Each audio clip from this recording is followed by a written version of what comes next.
It started as a joke, some weekend street fair, music, food stalls, fairy lights, kids with face paint. We were holding hands. She was sipping lemonade. I had powdered sugar all over my hoodie from some pastry neither of us could pronounce. That's when we saw the booth. Velvet curtains, wind chimes, a sign that said, Fortunes and Truths, 10 minutes, $10. She nudged me. We're doing it. You believe in that stuff? No, but it's fun. Come on. Inside, it was all incense and string lights. Candles flickered in jars. A woman in a long shawl smiled without saying anything. She took her first, held her hand, closed her eyes. Long pause, then softly, 2 months from now, you'll wear white. There'll be music, a room full of people smiling. Your heart will be full. That was it. No name, no hint of who else was in the vision. She came out quiet, eyes wide, cheeks pale. I smiled, nudged her. That was fast. She didn't respond. The woman poked her head through the curtain again, looked at me. You, come. I stepped in, trying not to knock over anything fragile. She sat, folded her hands, looked straight through me. She'll wear white. You'll be next to her. She won't know it yet, but it's you. Don't wait too long. She's already afraid of losing what she hasn't even had time to believe in. I left, heart racing. Outside, she was standing near the cotton candy cart, arms crossed, head low. I touched her shoulder. You okay? Her voice was small. She said I was going to get married in 2 months. Another pause. Then she looked up, eyes glassy. I don't want to marry anyone unless it's you. My chest ached, so I said it. Not perfect, not rehearsed, just real. Then marry me later, next year, or whenever you want, but just stay mine, okay? She blinked, smiled through it, nodded. A couple of days later, we sat at her mom's kitchen table, her mom across from me, her grandma beside her with tea. I cleared my throat. I'd like to ask for permission, someday. I know we're young, but... Her mom held up a hand, calm but firm. You love her? I nodded, deeply. She glanced at her daughter, then back at me. If you're both still sure a year from now, ask again, and I'll say yes. Her grandma patted my hand. Love is choosing the same person, again and again, not just once with candles and cake. We thanked them, left the house holding hands. On the walk back, she leaned her head on my shoulder. That didn't feel like a no, because it wasn't. Still, white dress, music, a room full of people smiling. Her voice trailed off as she opened her phone, paused, then showed me the screen. A flyer for a citywide charity ball, 2 months from now. Formal dress required, waltz lessons suggested. She looked at it for a long second, then smiled. Think she meant that? I kissed the top of her head. Only one way to find out. The flyer sat on the fridge for 2 days before either of us said anything. She'd stuck it there with a magnet shaped like a tomato. City charity ball, 2 months out, formal attire, open to the public. Proceeds go to something noble. We didn't even read that part at first. Just live orchestra, waltz, dress code strict. She caught me staring at it on day 3. You thinking what I'm thinking? She asked, sipping from her tea mug. That we don't own anything remotely ballroom ready? She smirked. No, that we should go. I turned. You serious? I already RSV'd for both of us. Of course you did. She shrugged. We have time, and if you're worried about dancing, I'm not worried. I saw you try to 2-step at the office party. That wasn't dancing, that was self-defense. 2 weeks later, we walked into a small downtown studio that smelled faintly of floor polish and nostalgia. Wooden mirrors, a dozen couples, a teacher named Julian who wore suspenders unironically and clapped too much.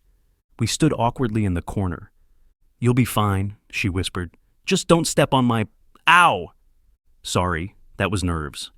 That was sabotage. The music started, slow, deliberate, classical. Julian counted. We moved, badly. She laughed. I apologized. She laughed more. Lesson 2, better. She stopped flinching when I turned. I stopped looking at my feet. During a break, she sat beside me on the floor, stretching. Sweat dampened her collarbone. Her cheeks were pink. "You're better than I expected," she said. "Thanks. I've been practicing at home with a mop." She snorted, then quieter.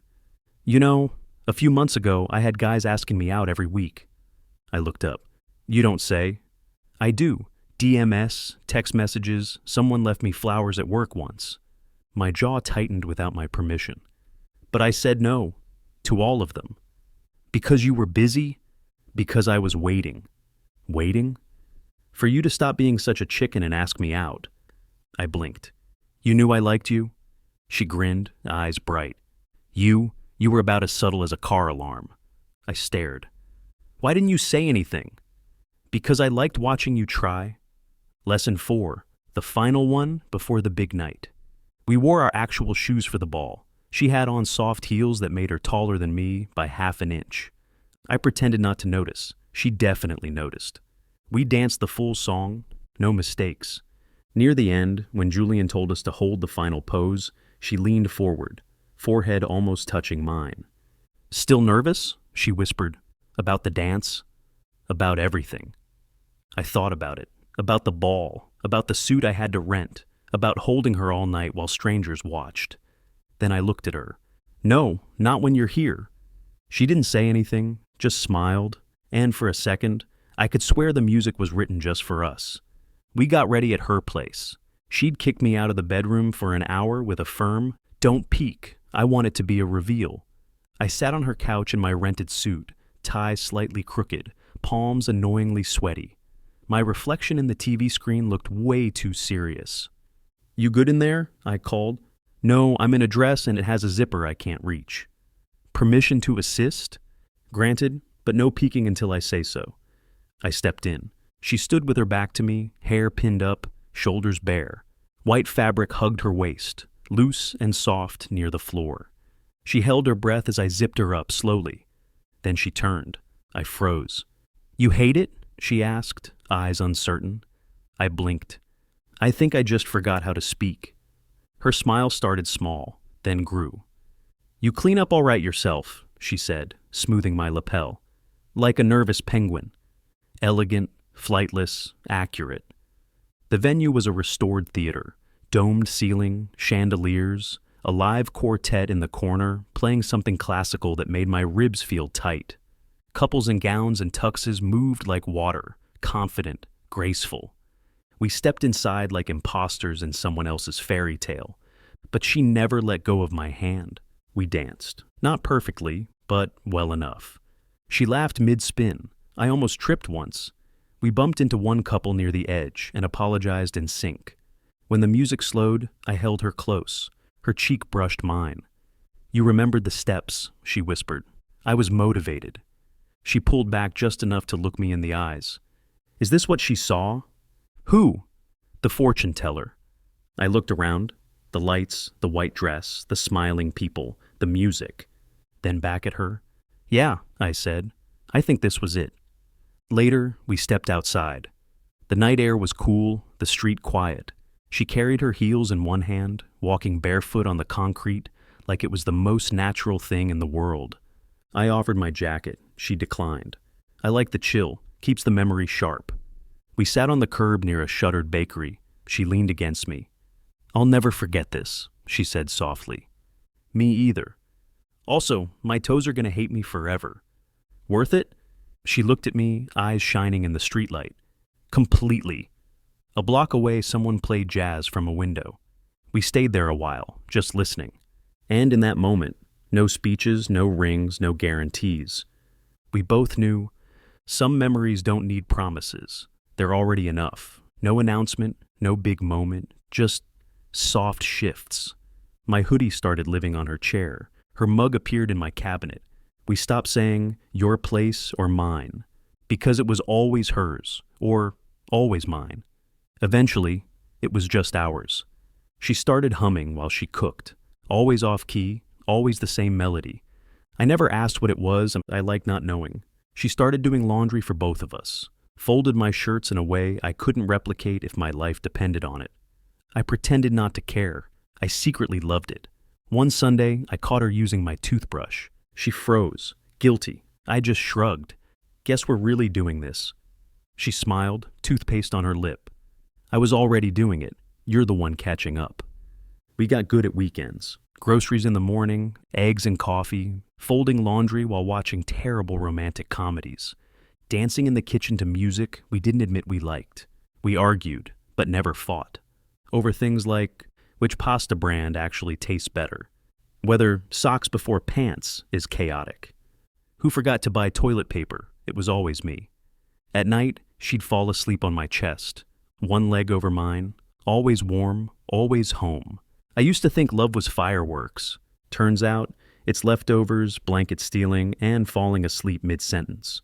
One morning, I found her in the kitchen, sweater sleeves too long, hair in a bun. She was making tea and dancing, barefoot, to some 2000 song. She saw me watching, paused, blushed. Shut up. I didn't say anything. You were thinking it. Thinking what? That you love me when I'm weird. I do. She blinked. Put down the kettle, walked up to me. You said that easily. Because it's been true for a while. Silence, just the clock ticking. Then she kissed me. I love you when you forget the eggs and when you remember to hold me. That night, we fell asleep like always. But something shifted. Not dramatic, not loud, just settled. She texted on a Wednesday. In town for a few days, coffee. No emoji, just her name on my screen again after almost 3 years. Sophie, my old almost. We never dated, not really, just two people who nearly kissed one night under too many stars, then laughed and walked away. Too scared to try, too scared to break what little we had. She moved across the country, we drifted. Now she was back, and I didn't answer. She messaged again Thursday. Last day in the city, no pressure, just say hi. I didn't reply, not because I didn't want to, but because I did, and that scared me. Friday night, she found me. Outside a bookstore, she just appeared. Same smile, shorter hair, a different coat, but same posture, like she was always half expecting the world to surprise her. Hey stranger, she said. I didn't run, but I didn't smile either. We talked, walked, nothing big, just updates, careers, life, how we'd both survived our 20s. Then she said it. I used to think if we'd tried, I wouldn't have left. I looked down. But we didn't. We didn't try. I want to now. I froze. She stepped closer, too close. You're with someone, she said, not a question. I nodded. She makes you happy? Yes. She made you forget me? I paused. She made me remember who I am. Silence. She smiled, small, sad. I thought maybe, if it still felt right, I'd stay. I guess I have my answer. I didn't hug her goodbye. I watched her walk away. Not angry, not rejected, just finally closed. When I got home, she was on the couch. Now. Hair in a braid, blanket around her legs, half asleep but waiting. You okay? She asked, voice low. I sat beside her, pulled her hand into mine. I saw someone today. She waited. An old almost, from before you. She didn't speak, just listened. She wanted to see if something could still happen. I didn't let it. Why? Because I was more scared of hurting you than curious about her. Silence again. Then she whispered, Thank you. We didn't talk more that night, just stayed close. Because love, real love, doesn't always need explaining. Sometimes it just needs choosing. The next morning felt different. Not tense, not awkward, just quiet. She made tea, I made toast. We passed each other in the kitchen like usual, except this time there was more in the silence. Eventually she sat on the couch, knees pulled to her chest. You want to talk about it? She asked. I nodded, sat beside her. She used to mean something, I said. Back when I didn't know what I wanted, when I thought almost was good enough. And now? Now I know better. She looked at me. Not angry, just open. I trust you, she said. But I also need to know you're not hiding things because you think I can't handle them. I took her hand. I didn't tell you sooner because I was scared it would hurt you, and I couldn't stand that. Her eyes softened. It did sting, a little, but not because I thought you'd go to her, just Because I know how easy it is to romanticize what never happened. She leaned into me. But I'm not a maybe, she whispered. I'm a choice. I need to know I'm being chosen. You are. I kissed her forehead, and in that quiet room, with the tea gone cold and the morning sunlight creeping in, we chose each other again. No declarations, no dramatics. Just a simple, quiet promise. We're still here. We're still us.